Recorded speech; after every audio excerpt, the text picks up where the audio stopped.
AP ముఖ్యమంత్రి చంద్రబాబుకి big relief లభించింది. ముఖ్యమంత్రి చంద్రబాబుపై నమోదైన కేసు క్లోజ్ అయింది. అయితే ఫైబర్ నెట్ లో అక్రమాలు జరిగాయంటూ జగన్ హయాంలో చంద్రబాబు పైన సిఐడి కేసు నమోదైంది. అయితే ఈ కేసులో ఎలాంటి అక్రమాలు జరగలేదని సిఐడి ఇప్పుడు నిర్ధారించేసింది. దీంతో చంద్రబాబుతో సహా మరో 15 మందికి ఊరట కూడా లభించింది. అప్పట్లో ఈ వ్యవహారంపై ఫిర్యాదు చేసిన నాటి ఫైబర్ నెట్ ఎండి మధుసూదన్ రెడ్డి ఇప్పుడు ఎలాంటి ఆధారాలు లేకపోవడంతో కేసు క్లోజ్ చేసేందుకు అంగీకారం తెలిపారు. దీంతో కేసు మూసివేతకు కోర్టులో అంగీకారం అయితే జరిగింది. సో ఈ అంశానికి సంబంధించి పూర్తి వివరాలు అందించడానికి ఆ ప్రతినిధి వెంకట్ లైన్ లో ఉన్నారు.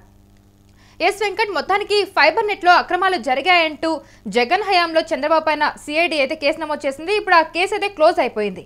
సో ఎందుకు ఇంతకాలం ఈ కేసు ఇలా కొనసాగడానికంటే దానికి ప్రధాన కారణం ఏంటంటే దర్యాప్తు సరిగ్గా జరగలేదా, లేదంటే ఏమైనా మార్పులు ఏమైనా జరిగాయా ఈ మధ్యలో? ఎస్ కౌశల్య, మన భారతదేశ రాజకీయాల్లో చూస్తే అధికారం కోల్పోయిన తర్వాత గతంలో అధికారంలో ఉన్న వాళ్ళపై కేసులు నమోదు చేయడం అనేది చాలా సహజంగా జరుగుతూ వచ్చింది. అది ఏ పార్టీ అయినా సరే ఇది అంతా కూడా అదొక సాంప్రదాయంగా, దుష్ట సాంప్రదాయంగా కొనసాగుతూనే ఉంది. ఈ విషయంలో అంటే దానికి ఎవరు అతీతులు కాదు అనే విషయం అయితే చాలా సందర్భాల్లో స్పష్టత మనకు క్లారిటీ వచ్చింది. ఈ ఫైబర్ నెట్ విషయంలో కానీ, ఏదైనా స్కిల్ డెవలప్మెంట్ అంశానికి సంబంధించి కానీ, లేదా ఇతర టీడీపీ నేతలను అరెస్ట్ చేసిన విషయం కానీ, లేదా ఇప్పుడు జరుగుతున్న పరిణామాలు కానీ, ఇవన్నీ కూడా మనందరికి కూడా ఒక స్పష్టమైన అవగాహన ఉంది అసలు ఎందుకు జరుగుతున్నాయి ఏంటి అనే దానికి సంబంధించి. ఇక ఈ ఫైబర్ నెట్ కేసు విషయం గురించి ఒకసారి మనం మాట్లాడుకుంటే, చంద్రబాబు అధికారంలో 2014 నుంచి 2019 వరకు కూడా చంద్రబాబు నాయుడు అధికారంలో ఉన్న సమయంలో ఫైబర్ నెట్ లో అక్రమాలు జరిగాయి అనేది ప్రధాన ఆరోపణ. అంటే 2018 నుంచి 2019 మధ్య అంటే ఒక కంపెనీకి లబ్ధి చేకూర్చేందుకు అప్పటి ముఖ్యమంత్రిగా ఉన్నటువంటి చంద్రబాబు నాయుడు ఆదేశాల మేరకు అధికారులు పనిచేశారనే ఆరోపణలు అయితే పెద్ద ఎత్తున వైసీపీ చేస్తూ వచ్చింది. ఈ నేపథ్యంలోనే 2021లో దీనికి సంబంధించి కేసు నమోదు చేశారు. టెర్రాసాఫ్ట్ అనే టీడీపీ అధికారంలో ఉన్న సమయంలో టెర్రాసాఫ్ట్ సంస్థకు ఆయాచితంగా దాదాపు 320 కోట్లకు పైగా లబ్ధి చేకూర్చారనే ఆరోపణలతో అప్పటి ఫైబర్ నెట్ ఎండి ఎవరైతే ఉన్నారో మధుసూదన్ రెడ్డి ఫిర్యాదు చేయడంతో కేసు నమోదైంది. 2021 సెప్టెంబర్ 11న ఈ ఫిర్యాదు చేశారు. ఆ తర్వాత కేసు నమోదు చేశారు. ఇక కేసు నమోదైన 2 ఏళ్ల తర్వాత అంటే 2023 అక్టోబర్ 11న చంద్రబాబు పేరును చేర్చడం జరిగింది. ఇక భారత్ నెట్ పథకం కింద కేంద్రం నుంచి విడుదలైనటువంటి 380 కోట్ల రూపాయల్లో 3,840 కోట్ల రూపాయల్లో 320 కోట్ల రూపాయలు టెర్రాసాఫ్ట్ సంస్థకు బదలాయించారనే ఆరోపణలు చేయడం జరిగింది. అయితే దీనికి సంబంధించి సిఐడి అన్ని కోణాల్లో కూడా విచారణ జరిపి అసలు వాస్తవాలు ఏంటి అని వెలుగు తీసే ప్రయత్నం చేసింది. కానీ దానికి సంబంధించి ఎటువంటి ఆధారాలను ఎవరైతే ఫిర్యాదు చేశారో ప్రస్తుత మేనేజింగ్ డైరెక్టర్ గీతాంజలి శర్మ గాని, అప్పుడు ఉన్నటువంటి మధుసూదన్ రెడ్డి గాని, వీళ్ళు సరైన ఆధారాలను సమర్పించలేదు అనేది అయితే స్పష్టత వచ్చింది. ఇక ఫిర్యాదు చేయడమే కానీ దానికి సంబంధించి అది కేవలం ఒక రాజకీయ ప్రేరేపిత ఆరోపణే అనేది స్పష్టంగా అర్థమైంది. దీనికి సంబంధించి ఏసీబీ కోర్టులో వాళ్ళిద్దరు మధుసూదన్ రెడ్డి, గీతాంజలి శర్మ ఇద్దరు కూడా లిఖితపూర్వకంగా సమాధానం ఇవ్వడంతో కేసుని అంటే పరస్పర అంగీకారంతో కేసు క్లోజ్ చేస్తున్నట్టు కూడా సిఐడి అధికారులు తెలిపారు. దీనికి సంబంధించి కోర్టు కూడా ఆమోద ముద్ర వేయడం జరిగింది.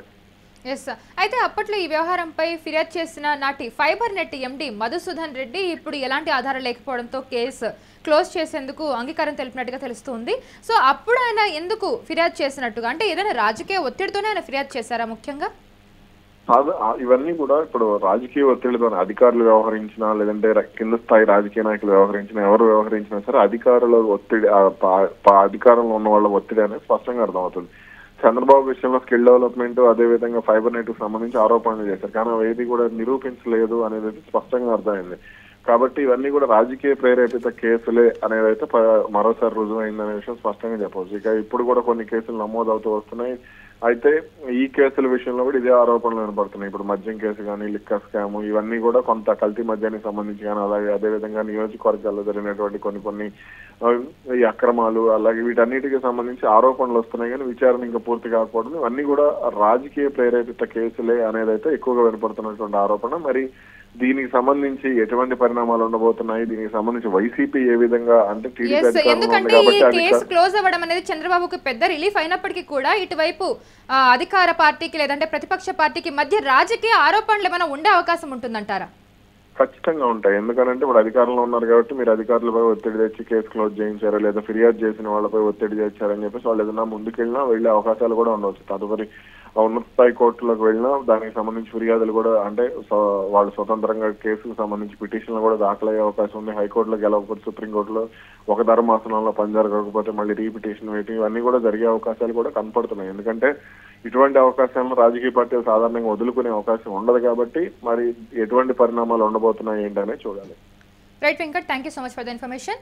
ఎస్, ముఖ్యమంత్రి చంద్రబాబుపై నమోదైన కేసు అయితే క్లోజ్ అయిపోయింది. ఫైబర్ నెట్ లో అక్రమాలు జరిగాయంటూ జగన్ హయాంలో చంద్రబాబు పైన సిఐడి కేసు నమోదైంది.